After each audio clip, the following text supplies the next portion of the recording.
Now, the rest of the story. If you'd watched him growing up, you'd probably have agreed that Bernie Manis was born to be a general. Reared in Camden, South Carolina, idealized the great Southern generals Beauregard and Stonewall Jackson, Jeb Stuart.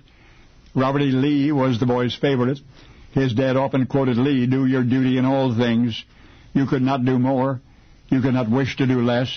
The tales of Sir Walter Scott were also honored in Bernie's home, as they had inspired the chivalry for which Southern soldiers were known, and how the youngster hoped that the fast-approaching 20th century would have room for it for at least one more Southern gentleman, one more Southern general. Aha! But then, in 1881, Bernie's family moved to New York City. His dad, who was a doctor, established a prosperous practice. Bernie attended the College of the City of New York. A strapping 6-foot teenager, he was eager to try out for sports. He became a better-than-average baseball player. One afternoon, City College was playing the Manhattan College baseball team. City College, Bernie's team, was 3 runs behind. Now it was the bottom of the 9th, and bases were loaded, and Bernie stepped up to bat. The 3 men on base could only tie the score. What City College really needed was for Bernie to hit a home run.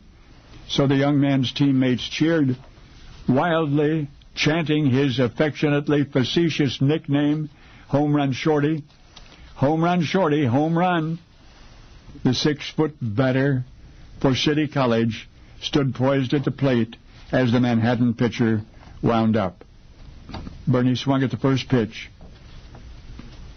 And he connected. I mean, a long, long ball. 1 runner home, 2 runners, 3. The score was tied, and Bernie was still running. An outfielder flung the ball toward home with all of his might. It was going to be close. Bernie and the ball arrived at the plate simultaneously, but Bernie slammed into the catcher, and the ball popped loose. The umpire yelled, "Safe!" Manhattan players began shouting, "Out!" And a riot erupted, and fists flew in all directions. More lethal objects as well. In the melee, a baseball bat, presumably wielded by a Manhattan enthusiast, landed squarely on the left side of Bernie's head, and it landed hard. Well, Bernie's dad, a doctor, remember, later examined him. It did not look good. The young man was almost completely deaf in his left ear, probably permanently, and what that meant was the worst thing it could have meant to Bernie.